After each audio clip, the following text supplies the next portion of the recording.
What's going on, everybody? This is your boy, Uncle Darryl.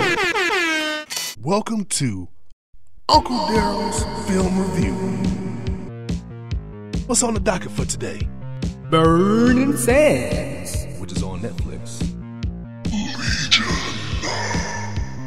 Which is on FX and FXX.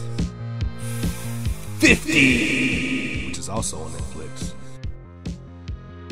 This first movie we're going to take a look at is Burning Sands. You can find it on Netflix, but I don't know if it's anywhere else. And frankly, I hope it's not anywhere else. Burning Sands takes place at the HBCU and follows an undergraduate football player. The movie kicks off right at Hell Week, which is the very end of the pledging process and is supposed to be the hardest portion of the pledging process. Now, what this movie does good is it shows the conflict that line brothers have when they're pledging, and it also shows the benefit that older brothers receive once they've pledged and are out in the real world, and even shows a little glimpse at how much fun the probate can be. But where this movie really messes up is its depiction of the pledging process as hyper-violent, and it totally undermines the purpose of fraternities. It totally shows it as just people beating you for absolutely no reason, and the conflict inside of the movie was the violence that the boys had to endure while online. And to me, it's basically like a slave movie, because he's just sitting there beating niggas on camera for an hour and 20 minutes and not really having any substance to why it's happening. And to me, this movie was a big waste of time. And I would almost say that if a young boy was going into college and saw this movie, he might not pledge because he's seen this movie. And that's why I give this movie 1 out of 5 stars.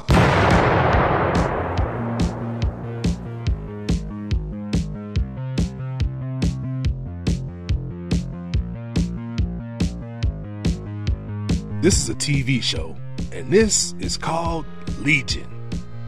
Now, this show has, by far, large and wide, some of the most amazing visuals I have ever seen, ever, on film, period.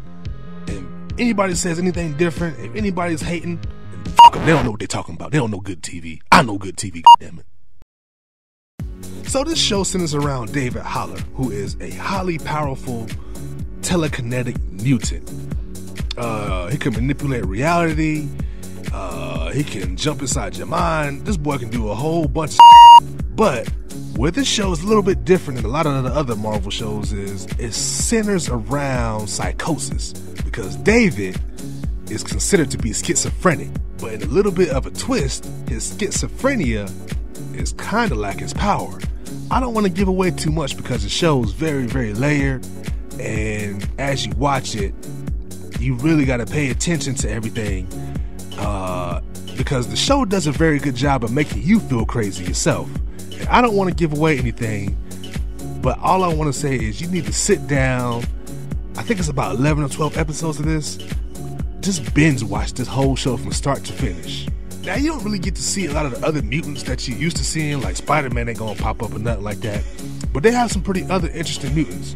Like, one girl has a little bit of a rogue power, but instead of her zapping your power, she switches bodies with you when she touches you.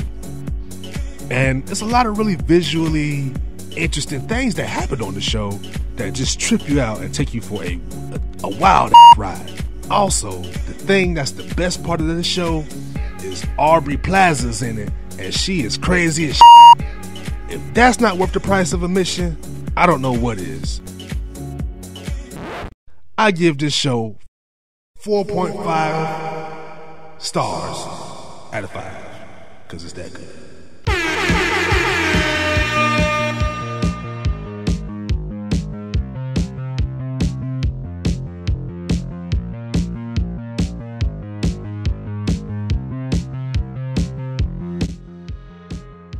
Now, this movie 50 takes place in Nigeria, and it had beautiful scenery, had beautiful people, and it had beautiful, big old, round, juicy booties for me to look at the whole time. And if you know something that jiggle more than Nigerian booty, you lying. Happy 20th anniversary of your 30th birthday, darling. The movie 50 revolves around 4 beautiful, intelligent, highly successful black women and the drama that ensues and is intertwined into their life. So the 4 women that I'm talking about, one is a doctor, one is an executive, a highly powerful executive, one is a party planner, and the other one is a reality TV star.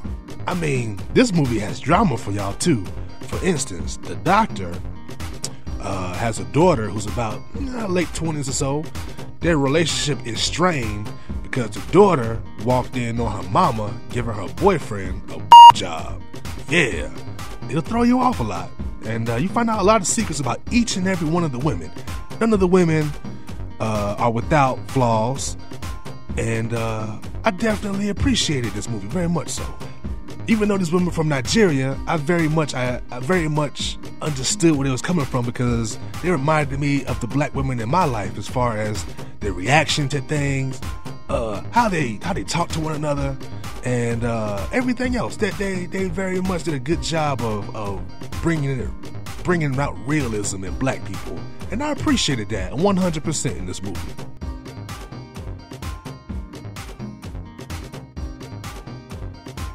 And that's why I give this movie 4 out of 5 stars. Because it's got everything you want, really.